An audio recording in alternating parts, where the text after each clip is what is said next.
A paz do Senhor Jesus a todos, que o Senhor Deus esteja te abençoando essa ministração, esse devocional, em o nome de Jesus. Quero convidá-lo a estar orando comigo, pedindo a Deus a graça, porque quem somos nós sem a graça e o favor dEle e a inspiração dEle? Vamos orar? Senhor nosso Deus, nosso Pai Todo-Poderoso, pedimos a Tua graça, pedimos o Teu favor, que o Senhor venha sobre nós, ó Deus, e venha abrir o nosso entendimento, falar aos nossos corações. Eu peço a Tua inspiração, eu peço a graça do Senhor para esse nosso devocional. Em o nome de Jesus, amém e amém. Vamos estudar a palavra de Deus. Esse momento é oportuno e eu quero, de forma bem pedagógica, aprendermos a palavra de Deus ponto a ponto, para que esse devocional possa ser ainda mais bem absolvido por nós, para que essa palavra possa de fato entrar e achar morada em nossos corações. Ezequiel, capítulo de número 19, nos fala de uma parábola um tanto quanto curiosa, a parábola do leão enjaulado. E essa parábola, que nos fora contada pelo profeta Ezequiel, ela é narrada como uma música lírica, como uma lamentação. Lamentação era usado nos cortejos, nos velórios pelos judeus. Então, o capítulo 19 de Ezequiel é carregado de um ambiente de tristeza, um ambiente de coração carregado, de alma triste, de espírito abatido. É uma lamentação, porque nos narra um desfecho triste que tomou o povo, que não andou segundo os conselhos do Senhor, que de tempos em tempos precisava ser corrigido, trazido para o caminho de novo pelo Senhor, e essas idas e vindas custou para o povo um preço alto. Então, Ezequiel, capítulo de número 19, vamos para a leitura? A partir do verso de número 1. O Senhor Deus disse assim para Ezequiel: E tu, levanta uma lamentação sobre os príncipes de Israel, e dizes: quem é tua mãe? Uma leoa entre leões, a qual deitada entre os leãozinhos criou seus filhotes. Versículo 3: criou um dos seus filhotes, o qual veio a ser leãozinho, e aprendeu a apanhar a presa e devorou homens. Versículo de número 4: as nações ouviram falar dele, e foi ele apanhado na cova que elas fizeram e levado com ganchos para a terra do Egito. Versículo 5: vendo a leoa frustrada e perdida a sua esperança, tomou outro dos seus filhotes e o fez leãozinho. Versículo 6: este, andando entre os leões, veio a ser um leãozinho e aprendeu a apanhar a presa e devorou homens. Versículo 7: aprendeu a fazer viúvas e a tornar desertas as cidades deles. Ficaram estupefatos a terra e seus habitantes ao ouvirem o seu rugido. Então se ajuntaram, versículo 9, então se ajuntaram contra ele agentes das províncias em roda, estenderam sobre ele a rede, e foi apanhado na cova que elas fizeram. Versículo 9: com gancho meteram-no em jaula e o levaram ao rei da Babilônia e fizeram-no entrar nos lugares fortes, para que se não ouvisse mais a sua voz nos montes de Israel. Para entendermos essa parábola, essa lamentação, temos que pontuar os personagens dessa parábola. O primeiro personagem está no verso de número 2, que diz assim: e quem é tua mãe, uma leoa entre os leões, a qual deitada entre os leãozinhos criou os seus filhotes. Como entender o versículo de número 2? A compreensão se dá lendo Gênesis 49, a partir do verso de número 9. Vamos lá? Gênesis 49, a partir do verso de número 9. Para ficar melhor ainda a nossa compreensão, vamos ler o versículo 1 de Gênesis 49 e depois já vamos saltar para Gênesis 49, a partir do verso de número 9. Gênesis 49, 1 diz assim: Depois chamou Jacó a seus filhos e disse: Ajuntai-vos e eu vos farei saber o que vos há de acontecer nos dias vindouros. Versículo 2: Ajuntai-vos e ouvi, filhos de Jacó, ouvi a Israel, vosso pai. Aqui Jacó reúne os seus 12 filhos, que eram os 12 cabeças das 12 tribos de Israel, e profeticamente profetiza sobre cada uma das tribos. Só para você ter uma ideia, sobre a tribo de José, ele disse assim, no verso de número, sobre José, abra sua Bíblia comigo no verso de número 22, Gênesis 49, 22, sobre a tribo de José, Jacó diz assim: José é um ramo frutífero junto à fonte, seus galhos se estendem sobre o muro. Essas bênçãos que Jacó, essas palavras proféticas que Jacó deliberou sobre cada uma das 12 tribos, para vocês terem uma ideia, sobre a tribo de José, a palavra profética foi: a tribo de José será influenciadora. Será uma tribo que sempre haverá pessoas influentes, que influenciarão não só Israel, como a sua influência passará a influenciar povos próximos, nações vizinhas e até distantes a Israel. Por isso que no verso de número 22, a parábola, aliás, a palavra profética de Jacó sobre José é que José seria um ramo frutífero junto à fonte, ou seja, sempre florida, sempre verde, sempre forte, porque as suas raízes estão praticamente submersas ou banhadas o tempo inteiro por água, fortalecendo-se então. E diz assim: seus galhos estendem sobre os muros, ou seja, crescerá tanta influência da tribo de José sobre Israel e sobre os povos, que ele compara a galhos que ultrapassam o limite do muro pré-estabelecido daquela propriedade. Então, por exemplo, na França, por exemplo, ainda hoje existe um costume que, se você tiver uma árvore de frutos, o galho que estendesse sobre o muro, o galho estendido, os frutos que estiverem do outro lado podem ser degustados por todos que ali passarem, porque entende-se que ultrapassou o limite dos muros.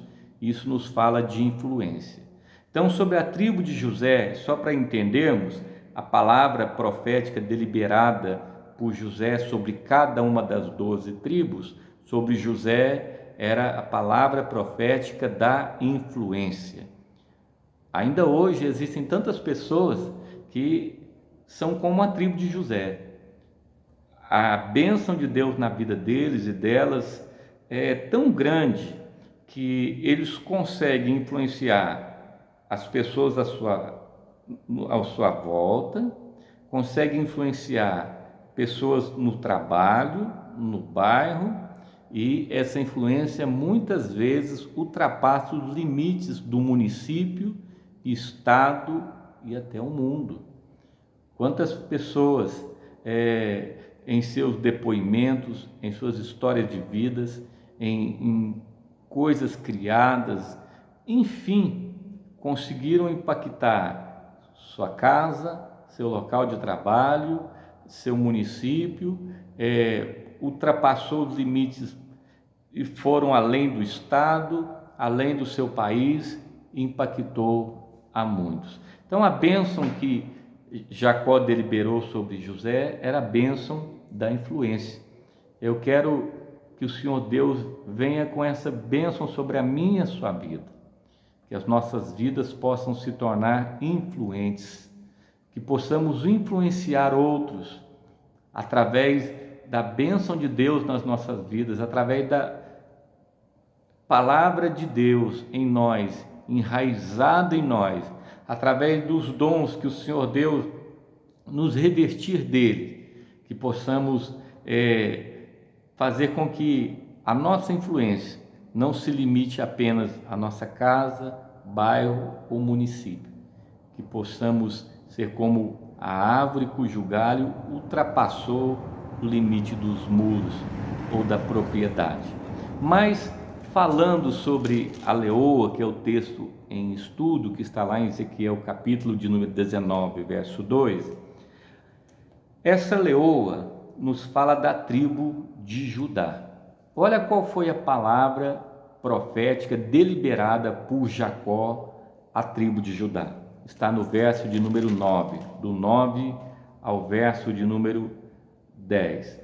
Judá é leãozinho, da presa subiste, filho meu, encurva-se e deita-se como leão e como leoa, quem o despertará? Aqui vem a palavra profética sobre a tribo de Judá. Verso de número 10. O cedro, o governo, não se arredará de Judá, nem o bastão de entre seus pés, até que venha Siló, e a ele obedecerão os povos. A palavra profética que Jacó coloca sobre a tribo de Judá fala-nos de governo, de reino, reis, lideranças que governam. Tanto é que Israel, os dois maiores reis, que foi Davi e Absalão, eram oriundos da tribo de Judá. De repente, no verso de número 10, a Bíblia nos diz, Gênesis 49, verso de número 10, diz assim: nem o bastão de entre os seus pés, até que venham Siló. Da linhagem de Judá, o mais imponente, o mais precioso dentre todos aqueles que governaram, que veio oriundo dessa tribo, é Siló. Quem é Siló? A palavra Siló quer dizer pacificador. Aqui é uma referência, um nome que é atribuído ao Messias, a Cristo, a Jesus. Então, da tribo de Judá, aquele que teve o cetro nas mãos e que ainda o tem, porque ele é chamado de o leão da tribo de Judá, o mais importante dentre todos, aqueles que empunharam, aqueles que tiveram o bastão da liderança em suas mãos, da tribo de Judá, foi a pessoa bendita de nosso Senhor Jesus Cristo. Ele é e sempre será o nosso leão da tribo de Judá, aquele que ruge. Então a leoa aqui da parábola de Ezequiel capítulo 19, verso de número 2, é a tribo de Judá. Esta foi a bênção que Jacó deliberou sobre a tribo de Judá. A liderança, o trono, o cedro jamais se afastaria das mãos da tribo de Judá. E aqui nos fala que essa leoa, a tribo de Judá, aqui nos fala de dois leãozinhos, que está no versículo de número 3 e versículo de número 6. É isso mesmo, vamos lá comigo? Ezequiel 19:3. Criou um dos seus filhotes, o qual veio a ser leãozinho e aprendeu a apanhar presa e devorou homens. Vamos lá comigo agora no verso de número 5, perdão. Ezequiel 19:5, o segundo leãozinho. Vendo a leoa frustrada e perdida a sua esperança, tomou outro dos seus filhos e o fez leãozinho. Quem são esses dois leãozinhos citados aqui? Primeiro, entendemos que a leoa diz respeito à tribo de Judá, que recebeu de Jacó, o patriarca, a bênção da liderança, o cedro, o governo.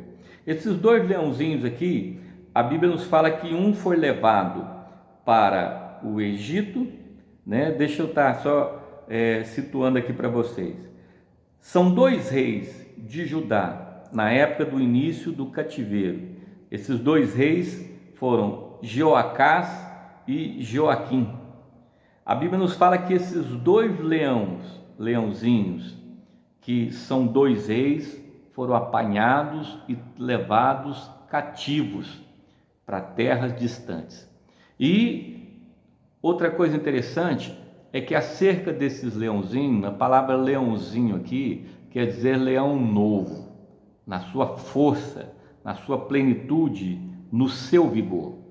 E esses dois leãozinhos, a mãe leoa os ensinou a caçar, a serem temidos e a serem devoradores de homem.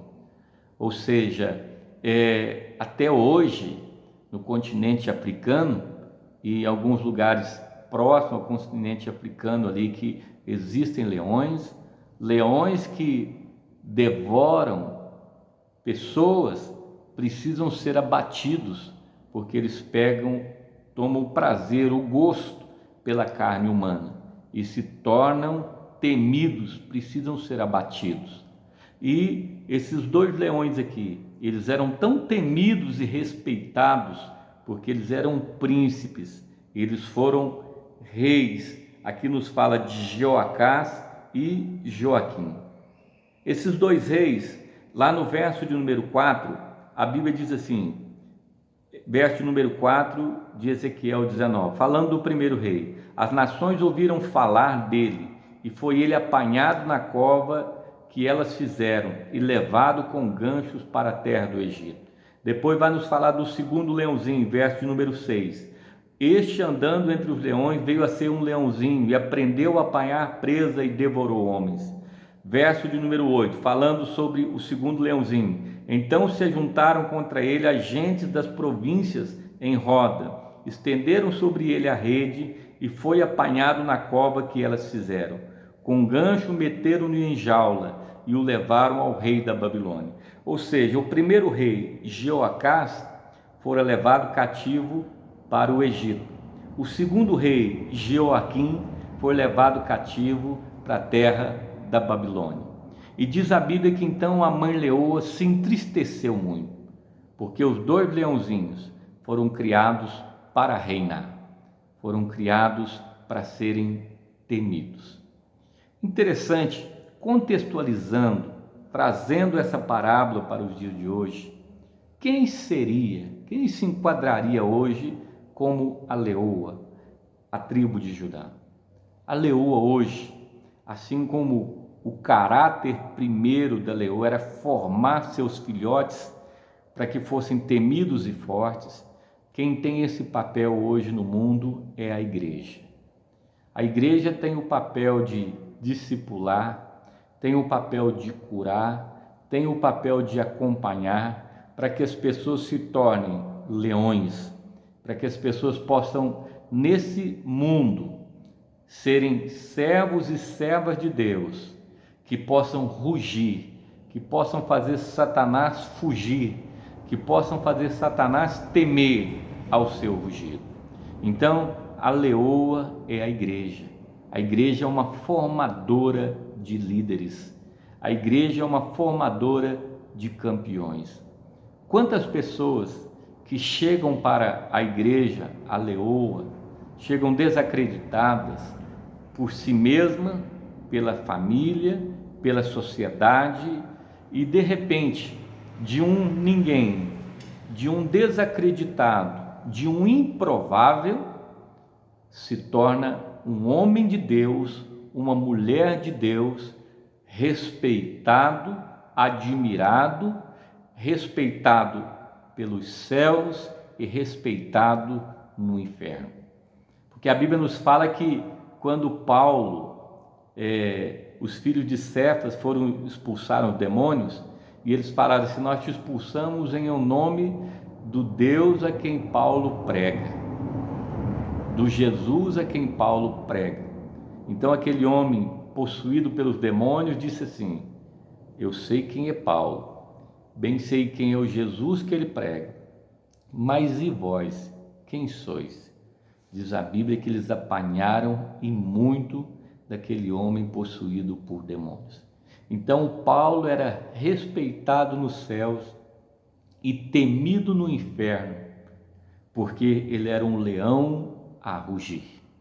Então o papel da igreja, quando eu falo igreja, não me refiro apenas à Igreja Batista Vale das Bênçãos em Lagoa, não falo apenas as IBBBs espalhadas onde elas estão, nos municípios e estados e até fora do Brasil.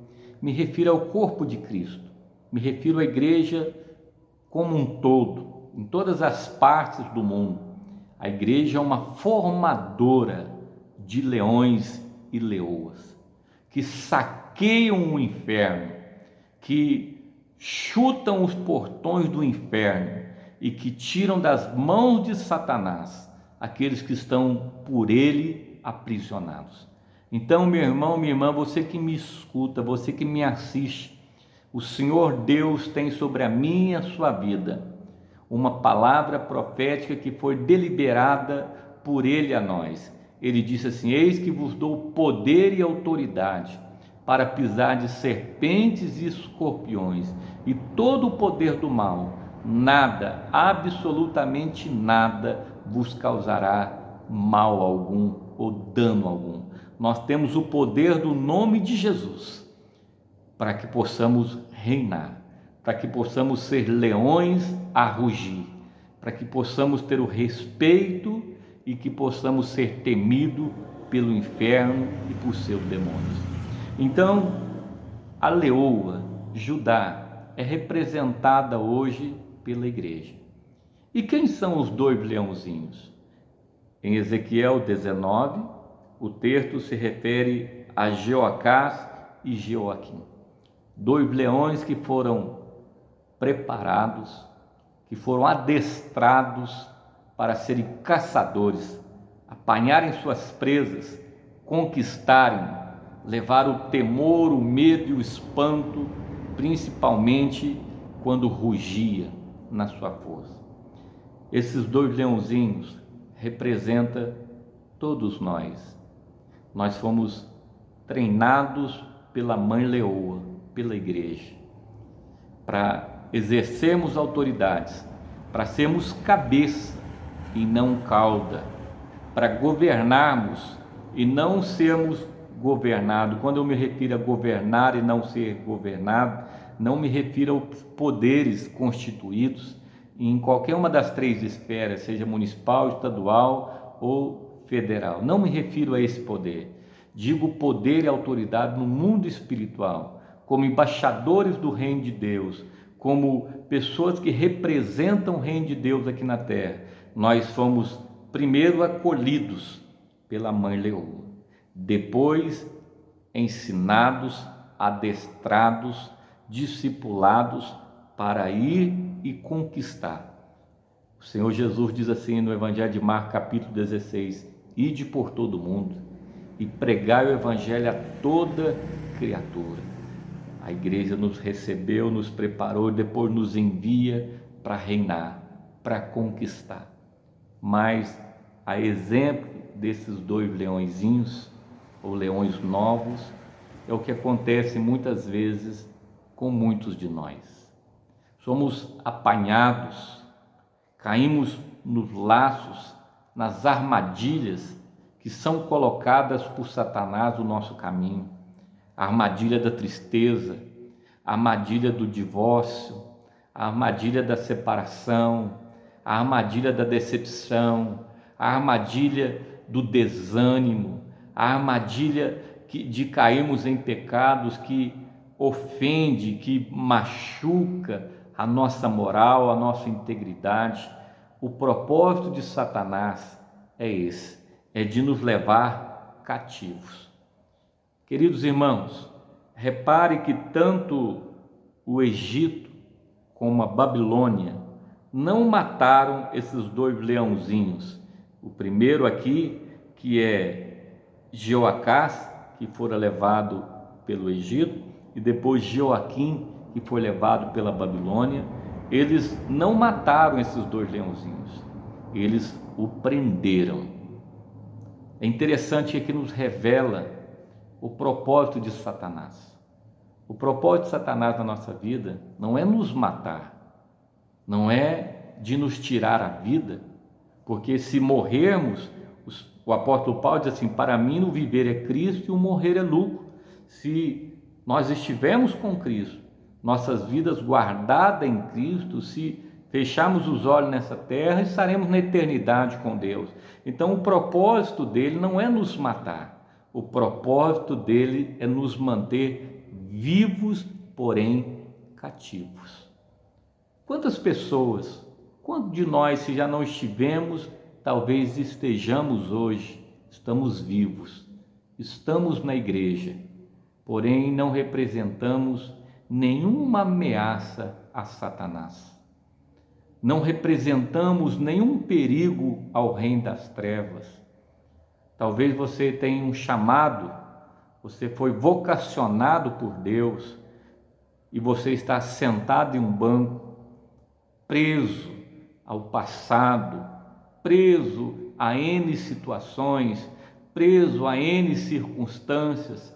Você não morreu, você está vivo, mas você está enjaulado, acorrentado.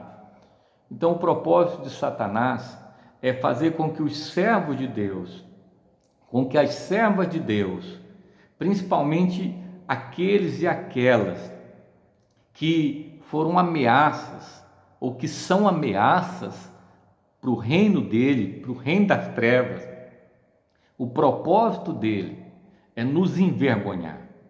O propósito dele é colocar diante de nós armadilhas, é colocar diante de nós laços, não para nos levar à vida, mas para nos levar cativos. Estamos vivos, porém não representamos nenhum mal ao seu reino. Estamos presos. E diz as Escrituras, aqui em Ezequiel capítulo de número 19, a partir do verso de número 5, que a mãe leoa, está escrito assim lá no verso número 5 de Ezequiel 19, vendo a leoa frustrada e perdida a sua esperança. Ou seja, o Senhor Jesus espera de nós. A igreja que é dele, não digo igreja apenas o CNPJ, mas a igreja, o corpo de Cristo. Cristo espera de nós. Ele nos vocacionou para a conquista. A palavra liberada para a tribo de Judá foi o cedro, jamais se afastará das suas mãos, até que venha Siló, ou seja, o pacificador. O pacificador veio, morreu na cruz por mim e por você, se tornou leão da tribo de Judá e ainda hoje ele continua a nos vocacionar para sermos ameaças ao reino das trevas, para que possamos ser temidos. Então, por isso, meu irmão, minha irmã, talvez você caiu em uma dessas armadilhas de Satanás. A frustração, a tristeza, o desânimo. Podíamos listar aqui uma série de situações que passaríamos horas e horas nesse vídeo, nessa live. Mas no nome de Jesus, que o Senhor Deus possa nos libertar, que Ele possa quebrar todas as correntes em o nome de Jesus Cristo, através do seu poder, porque fomos criados não para sermos enjaulados, não para sermos acorrentados por Satanás, não para sermos acorrentados às mazelas, às tristezas, o passado. Não, Ele nos criou para reinar. E o verso de número 9 nos fala que eles foram levados cativos e aprisionados apenas para não fazerem uma coisa. Ezequiel 19, verso de número 9. Com ganchos meteram-no em jaula e os levaram ao rei da Babilônia e fizeram-nos entrar nos lugares fortes, para que se não ouvisse mais a sua voz nos montes de Israel. Eles queriam silenciar os leãozinhos. Sabe o que Satanás quer? Satanás quer nos silenciar. Satanás quer nos colocar acuados, quer nos colocar cheio de medo, temor e pavor, em celas, em lugares onde ele nos aprisiona, em fortalezas. Quando eu já fui por várias vezes ao zoológico de Belo Horizonte, e quando você está num lugar ou outro, está todo mundo olhando os animais em seus habitats ali, o espaço que eles fazem para cada um, mas de repente, se o leão começa a rugir, começa um corre-corre de todos os lados dentro do zoológico, porque todos querem ver e ouvir de perto o rugir dos leões. Nós somos filhos do leão da tribo de Judá. Quando nós exercemos o propósito dele aqui nessa terra, quando você está dentro do propósito dele para a sua vida, quando você está atuante, trabalhando, com as mãos no arado, representando o temor, a força das trevas, você está rugindo. E esse rugir lembra o leão da tribo de Judá, que pisou-lhe a cabeça, que tomou-lhe a chave do inferno. Eu e você, a igreja, foi chamada para rugir e não para estar acorrentada, silenciada e presa. Perceba-se em todos os movimentos do mundo físico, que são figura muitas vezes do reino espiritual, que tem o propósito, às vezes muito sutil, de silenciar a igreja. Silenciar a igreja no sentido dos seus princípios, no sentido de seus direitos. Então nós não podemos aceitar sermos silenciados. Não permita que o pecado, não permita que os laços, as armadilhas do Satanás, que se porventura você tiver caído em uma delas, hoje no nome de Jesus, se você parou de rugir, o Senhor Jesus quebra os grilhões e as cadeias que te amarram, que prende a sua vida e te põe em liberdade. Então, meu irmão, minha irmã, volte a rugir, trazendo temor e pavor a Satanás e aos seus demônios. Esta é a explicação da parábola dos leões enjaulados. Que o Senhor Deus possa ter falado ao seu coração, que o Senhor Deus possa ter ministrado ao seu espírito, em o nome de Jesus. Essa é a minha oração, e que leões e leoas possam sair de suas prisões nessa noite e que voltem a ser e a representarem uma verdadeira ameaça ao reino das trevas e a Satanás. Que esses leões e essas leoas possam conquistar e expandir o reino de Deus nessa terra. Amém? Senhor nosso Deus e nosso Pai, nós oramos pedindo a Tua bênção, a Tua graça, que o Senhor nos alcance através da Tua palavra. Assim eu oro em o nome de Jesus. Amém e amém.